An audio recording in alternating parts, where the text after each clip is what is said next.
আজকে আমি আমার সেই ছোট্ট মিনি কুকারে বাচ্চাদের জন্য খিচুড়ি রান্না করব। প্রথমে চাল ডাল সবজিগুলো ভালো করে ধুয়ে কুকারে দিয়ে দিয়েছি। তারপর সামান্য পরিমাণের হলুদ, নুন, তেল দিয়ে ভালো করে বাচ্চাদের রান্নার জন্য এই কুকারটা একদম পারফেক্ট। খুব তাড়াতাড়ি অল্প সময় রান্না করা যায় কুকারটাতে। তারপর আমি পরিমাণ মতো পানি দিয়ে দিব। আপনারা চাইলে কুকারটাতে হাই হিটেও রান্না করতে পারবেন। তারপর মিডিয়াম টু লো সব হিটে রান্না করা যায়। এই সিস্টেমও করা আছে। সুবিধার একটি জিনিস আছে এই যে হাতে ধরার, যেখানে ইচ্ছে সেখানে রান্না করা যায় এটা নিয়ে ধরে ধরে। আর এটাতে কারেন্টে শর্ট খাওয়ারও ভয় নেই।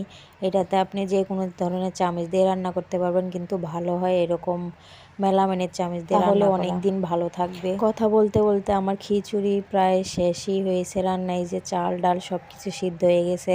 এখন আমি ডাল ঘুটনি দিয়ে ভালো করে ঘুটে নেব। আমার বাচ্চা যেরকম ঘনত্বে খায় আমি সেরকম ঘনত্বে এটা নামিয়ে নিব।